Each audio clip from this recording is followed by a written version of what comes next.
நண்பர்களுக்கு வணக்கம். இது பார்த்திங்கன்னா ஞாயிற்றுக்கிழமை காலையிலே பார்த்திங்கன்னா ஹஸ்பண்ட் போய் பயணி வாங்கிட்டு வந்தாங்க. எல்லா நாளுமே நம்மளுக்கு ஊரில் பக்கத்தூரில் கிடைக்கும் பயணி. போய் பாட்டிலில் போய் வாங்கிட்டு வந்துடலாம், போயும் குடிக்கலாம். ஆனால் அன்றைக்கி ஞாயிற்றுக்கிழமை எல்லா பசங்களாம் வீட்டில் இருப்பாங்கன்னு 2 பாட்டிலில் வாங்கிட்டு வந்தாங்க. நொங்கு பார்த்திங்கன்னா இதிலேருந்து 2 நாளைக்கு முன்னாடி வெள்ளிக்கிழமையோ வியாழக்கிழமையோ பார்த்திங்கன்னா பயணி வாங்க பண்ணுவாங்க. நொங்கு வந்து 80 ரூபா, 10 நொங்கு 80 ரூபான்னு கொடுத்தாங்கன்னு சொல்லி வாங்கிட்டு வந்தாங்க. ஆனால் அன்றைக்கி பயணி கம்மியாக இருந்ததா, அதனால் பயணி கூட கொஞ்சம் வாங்கிக்கிட்டு பயணியில் போட்டு சாப்பிட்டுக்கலாம் அப்படின்னு சொல்லிட்டு நொங்கு வெட்டாமலே வச்சுருந்தோம். அப்புறம் இன்றைக்கி பயணி வாங்கிட்டு வந்த உடனே நொங்கெல்லாம் வெட்டி சாப்பிட ஆரம்பிச்சாச்சு. நொங்கெல்லாம் பார்த்திங்கன்னா அவ்வளோ சூப்பராக இலை நொங்காவே இருந்தது. பாருங்கள் எப்படி இருக்குன்னு சொல்லி. நான் கூட வாங்கிட்டு வந்தோடனே 80 ரூபா அப்படின்னு கொடுத்தோடனே ரொம்ப சீப்பாக இருக்குது, நொங்கு 2 கன்று தான் இருக்குமோ அப்படின்னு நினச்சேன். ஆனால் பார்த்திங்கன்னா எல்லா நொங்குலையுமே பார்த்திங்கன்னா 3 கன்று நல்ல பெரிய கன்னாக இருந்தது, நல்ல நொங்காக இருந்தது. நம்ம இப்போ கடையிலலாம் வாங்கினோம்னா ஒரு கன்று 10 ரூபா அந்த மணிக்கு போட்டு கொடுக்குறாங்க.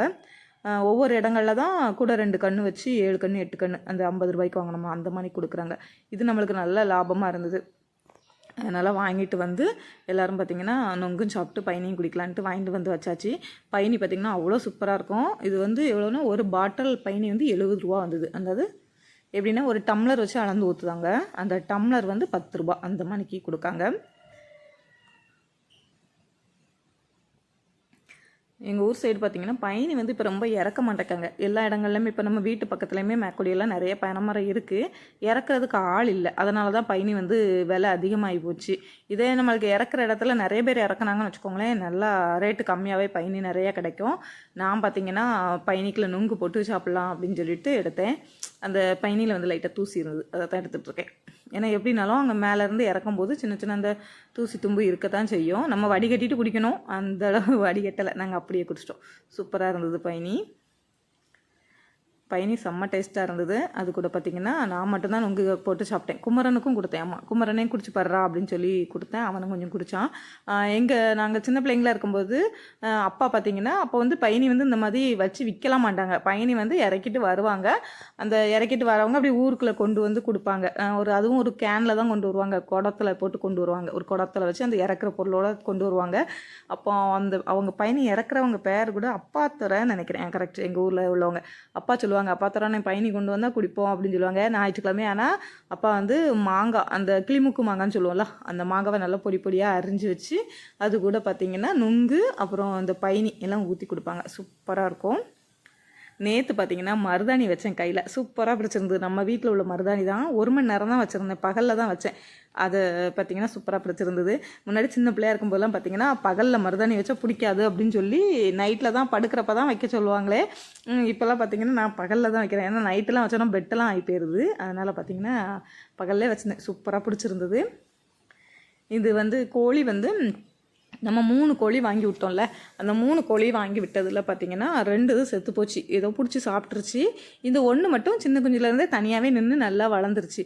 நான் கூட இது பொட்டை கோழின்னு நினச்சேன். கலரும் அப்படி இருந்ததா. இது நாட்டு சேவல்னு வச்சுக்கோங்களேன். கொஞ்சம் வளரும் போதே அந்த வால் வந்து லென்த்தாக தெரியும், நம்ம அதை வச்சு இந்த பூவெல்லாம் வித்தியாசமாக தெரியும், கண்டுபிடிச்சிடலாம். ஆனால் இது வந்து இந்த போண்டா கோழின்னு சொல்லுவோம் எங்கள் ஊர் சைடு. கீரி ராஜாவா தெரியல, என்ன பேருன்னு தெரியல, அதுக்கு அதோட பிராண்டோட பேர் என்ன பேருன்னு தெரியல. ஆனால் அது பூ கூட பார்த்திங்கன்னா அப்போ சின்ன சின்னதாக தான் இருந்தது. ஆனால் இப்போ பார்த்திங்கன்னா அது கூவின அப்புறம் தான் தெரியும் எங்களுக்கு அது சேவல்னு சொல்லியே. இப்போ தான் இந்த ஒன்று தான் தனியாக நிற்கிது. அதனால் இது கொஞ்ச நாள் கழித்து குழம்பு வச்சிடலாம் அப்படின்னு சொல்லி வச்சுருக்கோம்.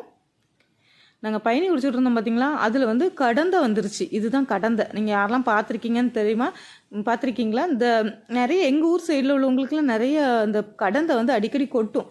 ஏன்னா மரங்கள்லாம் அங்கங்கே இருக்குமா, நிறையா அந்த கடந்த கூடெல்லாம் பார்த்திங்கன்னா சின்ன பிள்ளைங்கள்லாம் போய் வம்புக்கு இடிச்சு விடுவாங்க. இது கொட்டிச்சுன்னு வச்சுக்கோங்களேன், ஒரு 24 மணி நேரத்துக்கு வலி, அவ்வளோ வலி இருக்கும். ஊசி என்ன போட்டாலும் கேட்காது, அவ்வளோ வலி இருக்கும். அப்படியே பெரிய சைஸாக வீங்கிருமா. எனக்கு இது வரைக்கும் கொட்டினதில்லை, எனக்கு சின்ன குழந்தை தான் கொட்டியிருக்கு. இந்த கடந்தை வந்து கொட்டினதில்லை. ஹஸ்பண்ட் சொல்லிட்டு இருந்தாங்க எனக்கெலாம் கொட்டியிருக்குன்னு சொன்னாங்க. அப்படி பெரிய சைஸ், அப்படி முகமே வீங்கி போயிருமா ஒரு இடத்துல கொட்டினா. அந்த அளவுக்கு ரொம்ப விஷம் அதிகமாக இருக்குமா. இது பார்த்திங்கன்னா அந்த பயணி வந்து நிறையா குடிக்கும்பாங்க. பனைமரத்தில் பயணி பானைக்கில் வந்து நிறையா கிடக்கும் கடந்தை அப்படின்னு சொல்லுவாங்க. அது குடிக்கிறதுக்கு போமா. இப்போ நாங்கள் எடுத்து வச்சுருந்தோமா, வந்தோடனே பார்த்திங்கன்னா ஒரு பயணி குடிக்கிறதுக்காக அதுவும் வந்து கொஞ்சம் நேரம் சுற்றி குடிச்சிட்டு இருந்தது. நாங்கள் ஒரு நொங்கு அது மூடி மேலே ஊற்றி வச்சுருந்தோம், அதையும் கொஞ்சம் நேரம் நின்று குடிச்சிது.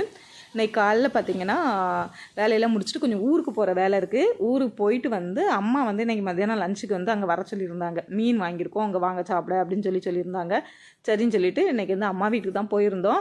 போகிறப்ப பார்த்தீங்கன்னா நான் வீடியோவே எடுக்கலை. நான் கூட நினச்சிட்டே இருந்தேன் அம்மா மீன் குழம்பு வச்சுருக்கதெல்லாம் உங்களுக்கு வீடியோ எடுத்து காமிக்கணும் அப்படின்னு சொல்லிட்டு சுத்தமாக வீடியோ எடுக்க மறந்தாச்சு. அம்மா பார்த்திங்கன்னா பண்ணா மீனும் கிளறும் வாங்கி குழம்பு வச்சுருந்தாங்க. நம்ம குளத்துல உள்ள மீன் சூப்பராக இருந்துச்சு. இது பார்த்திங்கன்னா நம்ம ஊருக்கிட்ட உள்ள குளம். ஞாயிற்றுக்கிழமை இன்னொன்று கூட்டம் பாருங்கள் எவ்வளோ கூட்டம் இருக்குன்னு சொல்லி செம்ம கூட்டம் இருக்கும். ஃபுல்லாக பசங்கள்லாம் நல்லா என்ஜாய் பண்ணி குளிச்சுட்டு இருந்தாங்க. நாங்கள் சின்ன பிள்ளைங்களா இருக்கும்போது ஃபுல்லாக இந்த குளத்துலேயே தான் கிடப்போம். இப்போ ரொம்ப நாள் ஆச்சு. பிள்ளைங்களும் குளிக்கணுன்ட்டு ட்ரெஸ்லாம் எடுத்துகிட்டு வந்தாங்க. ஆனால் குளிக்கல. அம்மா வீட்டிலே பார்த்திங்கன்னா சாயங்காலம் வரைக்கும் இருந்துட்டு அப்புறமா அங்கேருந்து கிளம்பி வந்துட்டோம். ஏன்னா கொஞ்சம் காய்கறி வாங்க வேண்டியிருந்தது. அப்புறம் கடைகள்லாம் நிறைய போக வேண்டியிருந்தது. ஃபேன்சி ஸ்டோரு அது இதுன்னு நிறைய போக வேண்டியிருந்ததுனோடனே அதில் ஒரு சாயங்காலம் ஒரு 4 மணி இருக்கும். அப்புறம் அம்மா வீட்டிலேருந்து கிளம்பி வந்துட்டு கொஞ்சம் மார்க்கெட் போய் காய்கறி அப்புறம் மளிகை பொருட்கள் எல்லாம் வாங்கிட்டு கொஞ்சம் ஃபேன்சி ஸ்டோரும் போக வேண்டியிருந்தது. எல்லாம் போயிட்டு வந்துட்டோம்.